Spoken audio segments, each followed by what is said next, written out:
They said he'd never make it. They said he wasn't good enough. They said they didn't want him. Yes, in his own country of birth, one of the world's best players was once deemed surplus to requirements. Overlooked, dismissed, and forgotten at first, Jamison Gibson-Park has gone on to prove all the doubters wrong. While they never saw the dormant potential which lay within him, he has gone on to use all the doubt, all the hate, and all the dismissals as fuel to ignite the burning fire inside of him. Now, all these years later, in a different jersey to the one he dreamed of playing in, and in a part of the globe which would have once been foreign to him, they sing his praises and chant his name. And for good reason, because as it stands, Jamison Gibson-Park could be the best number 9 in world rugby. So join us as we look at the rise of Leinster's living legend and how he went from forgotten to phenomenal. But before we do that, we ask that you subscribe to our channel, give this video a like, and be sure to let us know your thoughts on whether Gibson-Park is the world's number 1. Your engagement helps us to keep bringing you great rugby content. Now, without further ado, let's get back to the former Cane. Jamison Ratu Gibson-Park was born in Great Barrier Island in New Zealand back in 1992. Being from the rugby-obsessed nation of New Zealand, he picked up the game at a young age and developed a passion for both rugby and surfing. When he was just a boy, his family made the move to mainland New Zealand, where he attended Gisborne Boys High School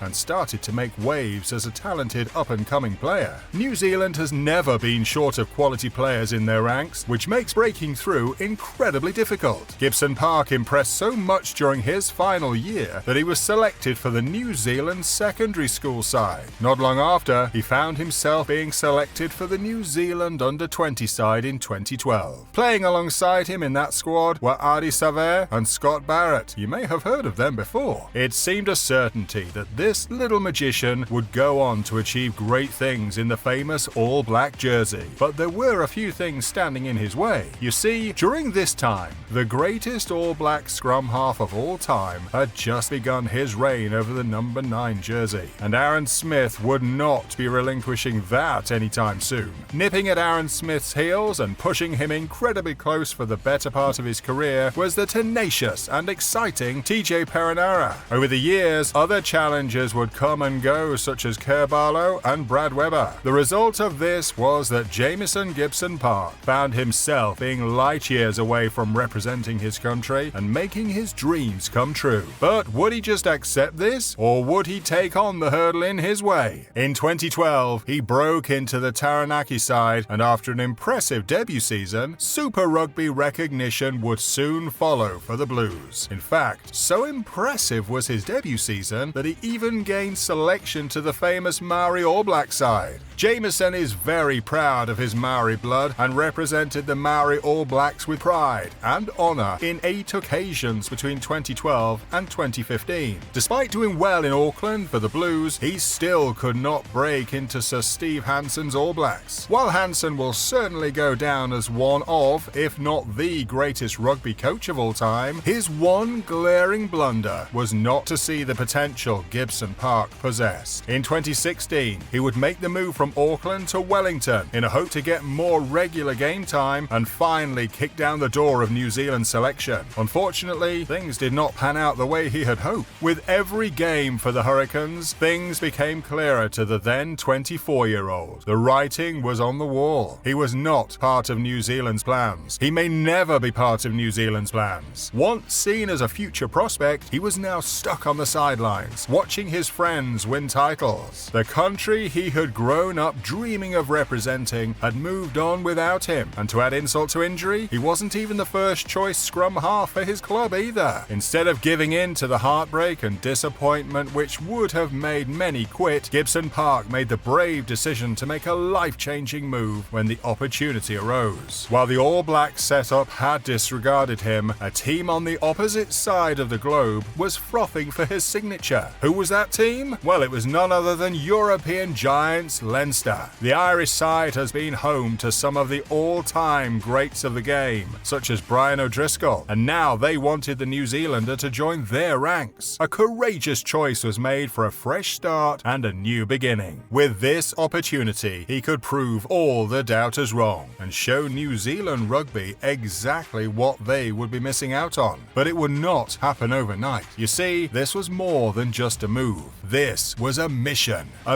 to play international rugby and to be the best in the world. Jamison always had the belief in himself to show the world that his talent should be on the world stage. But was he right? In the famous blue of Leinster, Gibson-Park got a taste of silverware over and over again as they won 4 Pro 14s in a row. During that time, he also lifted the Champions Cup, cementing himself as the starting scrum half and one of the key men in a very impressive side. But something was missing, something which had eluded him his entire career. The road to international honours had been a bumpy and tiresome ride for Jamison Gibson-Park, but in 2020, all his hard work and heroics for Leinster finally became worth it. During 2019, he qualified through residency to represent the Irish national rugby team. And what a time to join them! Ireland was experiencing a renaissance at the time under Andy Farrell, who was building on the success achieved under his predecessor, Joe Schmidt. Once again, he would have his work cut out for him because Ireland had one of the best scrum halves in the world and a long-standing servant in the form of Conor Murray as the incumbent. After Gibson-Park made his debut in 2020 against Italy, the two tussled over the jersey for some time before the New Zealander finally became the main man.